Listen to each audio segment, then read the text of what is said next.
Oh look, it's the Tango Gameworks nail from the famous video game Tango Gameworks.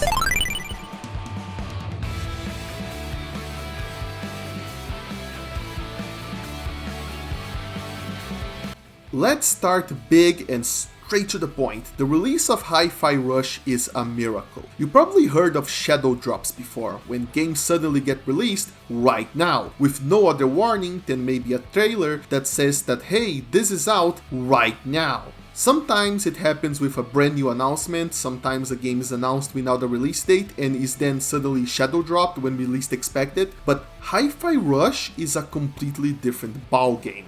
Don't let the price or the shadow drop fool you.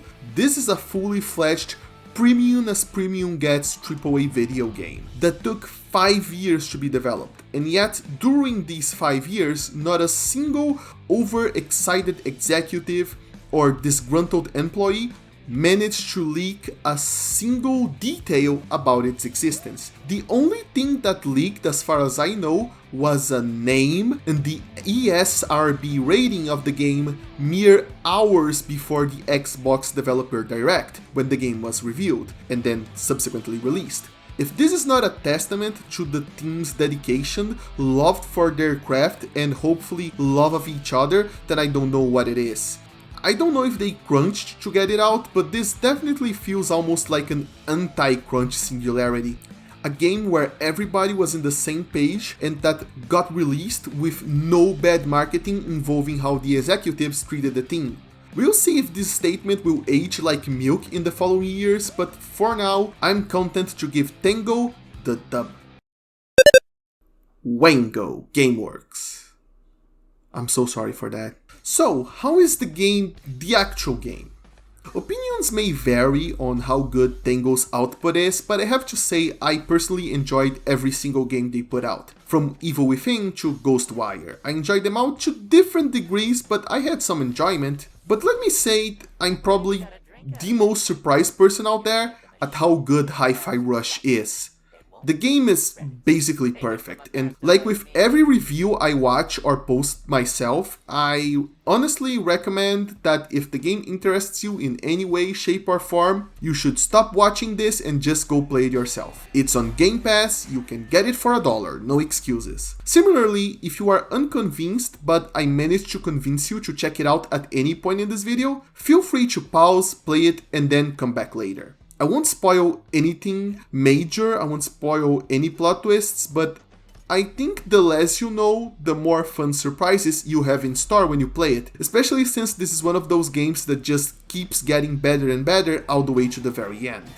With that disclaimer out of the way, Hi-Fi Rush is a game about Chai, a young man who wants to become a rock star even though he never managed to play guitar. He applies for the Armstrong project by the grand tech company Vanderlei Technologies in order to get himself a brand new metal arm.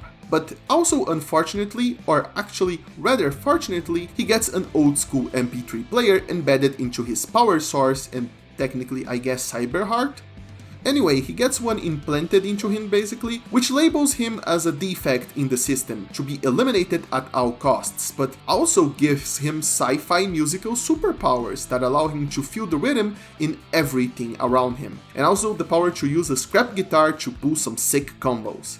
He quickly joins up with Peppermint, a lone hacker investigating the Vanderlei Corporation in search of information about their nefarious new project.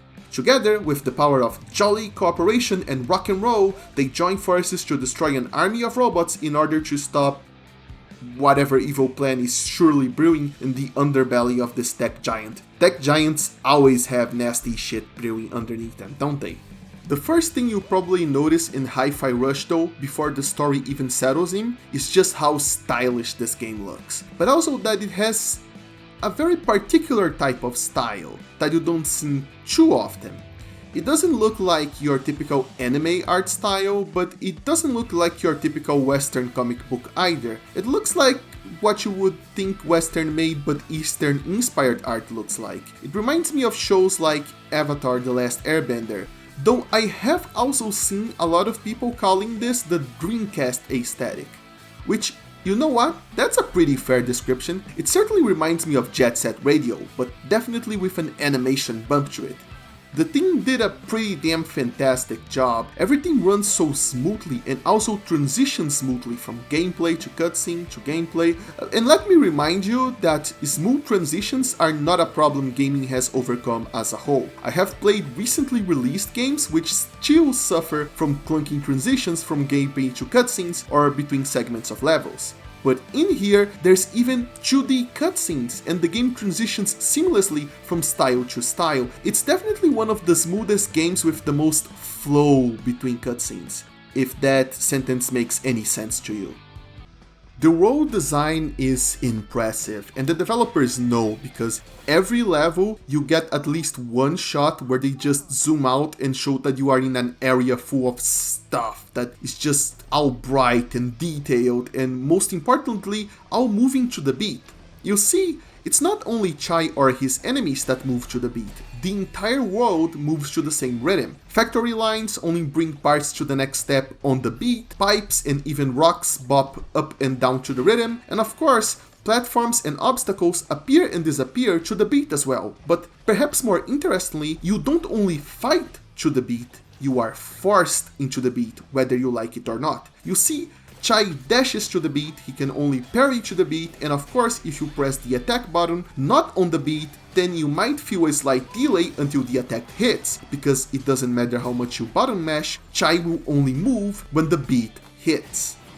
However, even if you are, let's say, ridiculously challenged, it is still recommended that you try to play to the beat as close as possible, and since each button you hit on the beat will deal extra damage and charge up powerful finishers for you to end your combos with.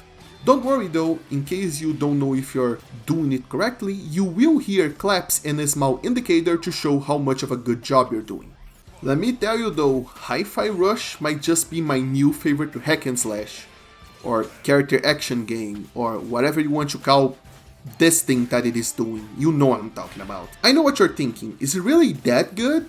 And the answer is, it is pretty good, but this has a lot more to do with how easy it is for me personally to vibe with this game. Concepts that I struggle tremendously with in other games come to me naturally in this one, and it all has to do with moving to the beat. You see, there is an enormous emphasis in fighting to the beat, and while yes, you do need to do sweet combos to up your score, the simple act of tapping the button to the rhythm is given a great deal of equal importance, and while it turns out I thought I ain't got rhythm, I actually got tons of it. Every single battle in the game ended with me getting a rank S on keeping rhythm on normal difficulty. And even if that's only a single rating out of 3, that's still crazy.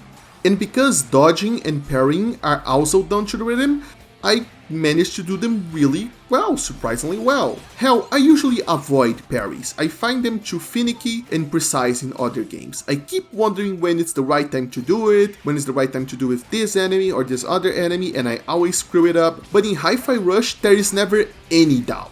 If an enemy flashes an attack, then the very next beat, you press the parry button and you will parry.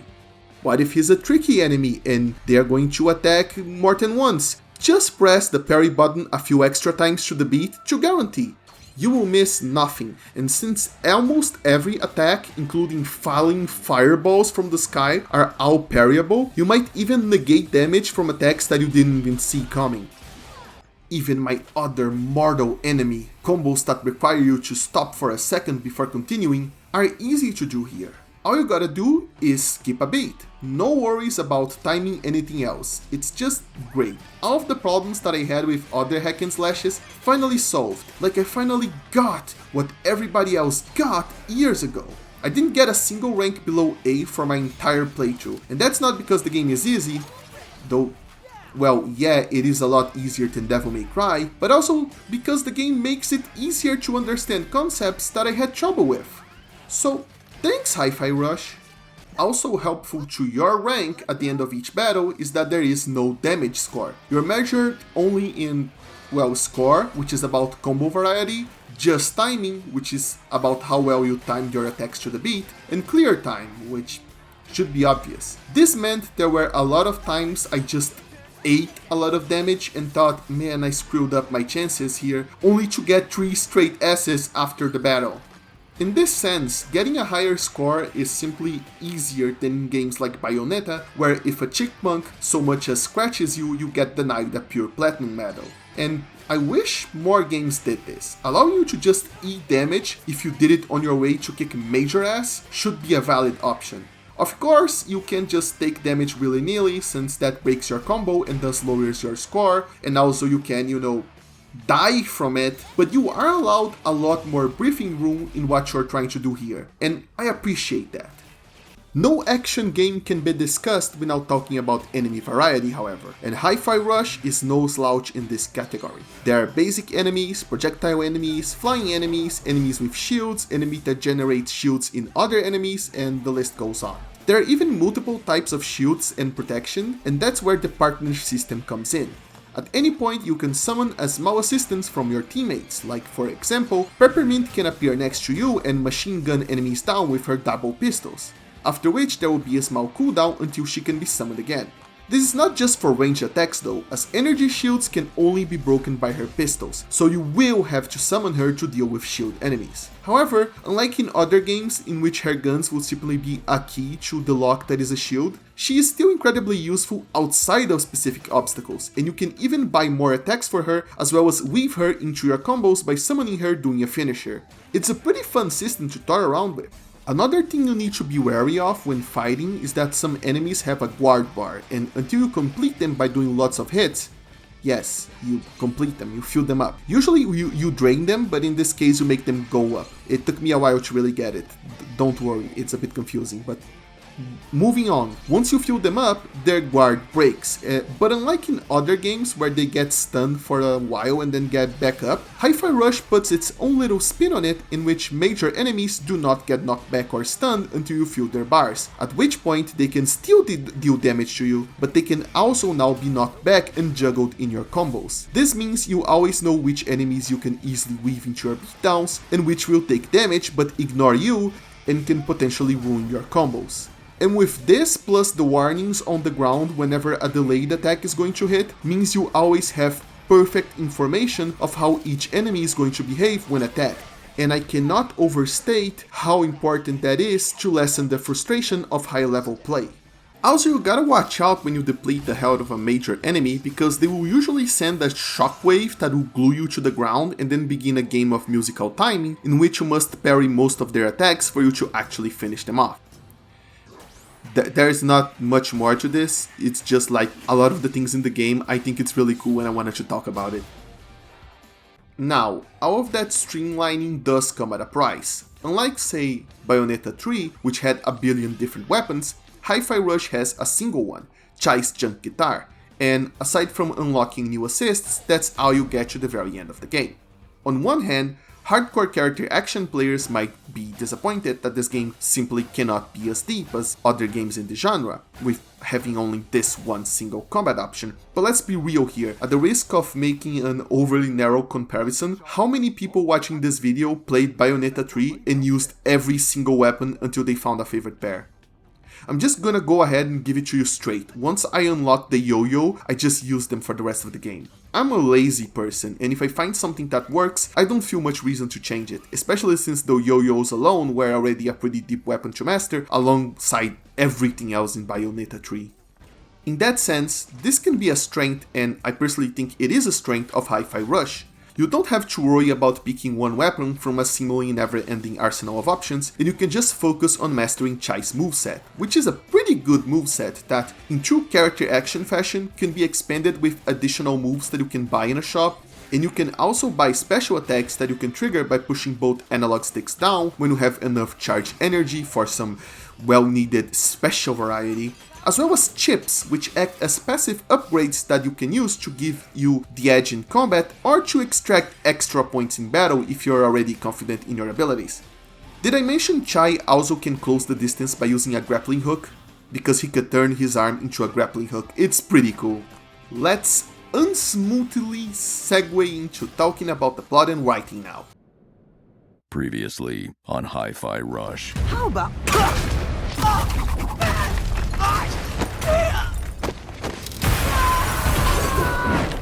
I've been looking for you. Holy crap! Hi-Fi Rush's plot is pretty straightforward. There are no big major twists and the end goal is visible from the start and you get there and then you do the thing that you always needed to do. That's it. That doesn't mean there aren't any twists at all, but this is not the kind of game you play for overly complex political backstabbing. Instead, the heart of the story is on the characters and the character interactions. There have been many games that try to incorporate story into gameplay by simply having characters chat during gameplay without interrupting it, but as history will tell, that's easier said than done. You can't just have characters chatter uninterrupted forever, as it becomes annoying, and having chatter during gameplay-heavy games will make the script bloat to ridiculous levels, while you have to try to get in as many hits in there as possible, since every miss could contribute to a player simply hating a character because the character is so annoying. There's also the matter of tone. Having your characters constantly talk during or between battles can lead to the impression that there's no real sense of danger there, which is a big no-no for serious games, so they tend to be careful. They tend to need to be careful. They don't always succeed, but thankfully Hi-Fi Rush is as unserious as it gets, and that's the kind of game where gameplay chatter shines the most. I don't think I enjoyed in-game dialogue this much since Kid Icarus Uprising, which is my personal gold standard for gameplay dialogue. I hope that if the rumored return of Uprising on the Switch ever happens, that they take a note from Hi-Fi Rush's book and place speech bubbles with the character portraits on the bottom of the screen. It works surprisingly well. Back to this game though, the character chemistry is great, they really bounce off each other in amusing ways, and the levels themselves are filled with worker robots just doing their daily grind, each with a personality that you might even recognize from your own office, but obviously cartoonishly exaggerated. Bonus points for having fourth wall breaking dialogue if the player talks to the characters in the hideout after quitting the game during a point where they should have no access to the hideout. Good stuff. Chai, I just told you not to ask about it. It'll break my immersion. And I can't believe we managed to get this far into the video without talking about the music. The music of Hi-Fi Rush is fantastic, it's just banger after banger, and one of the highest praises the game has received, and also one of the rarest ones I've ever seen. One that is a bit odd is that since the game makes great use of licensed music, and streaming games with licensed music is a hot button issue with the music copyright industry, this game, like many others, offers a streamer mode where the game uses original music where the licensed music would usually go. Thing is, people are actually having discussions about both options because a lot of people think that the original music is just as good, if not better, than the licensed music, which is crazy great praise for a game soundtrack in my book. And I do have to agree, the original songs are just as good as the licensed ones, but also the ratio of original songs to licensed ones, even with streamer mode off, is still kind of ridiculous. 95% of the soundtrack is original, with licensed songs only playing during climatic moments and boss battles. I will say though that the one thing that bothered me when playing the game was that I just wasn't hyped for the licensed songs for the most part. Everything between 1 Million, which plays close to the start, and Invaders Must Die, which plays close to the end, just didn't register for me. And I don't mean any disrespect for the great artists they license the songs from. This says much more about my shit-tasting music than anything else, but it is a long stretch before I finally got into the licensed groove again near the end. Thankfully, the original soundtrack is pretty damn great, but I do recommend, however, that if you're not streaming, you do keep the licensed soundtrack on, simply because Invaders Must Die is one of the greatest moments in gaming history, and I believe you should experience that with the licensed track. Well, it's about time. The conclusion train arrived at the final station. Why did I write this? So, the art style is exploding with personality, the gameplay is refined and polished to a mirror shine, the story is great, and the soundtrack is so good, it beats out some of the most famous musicians out there. Am I missing anything? Oh yeah, there's a robot cat! Chai's companion for most of the game is a robot cat. Absolutely fantastic, 10 out of 10. I recommend Hi-Fi Rush to every single person out there with 2 thumbs and a controller. And you know what? Nah, we're all about accessibility here. So, if you are currently briefing, I recommend Hi-Fi Rush to you. Thanks for watching.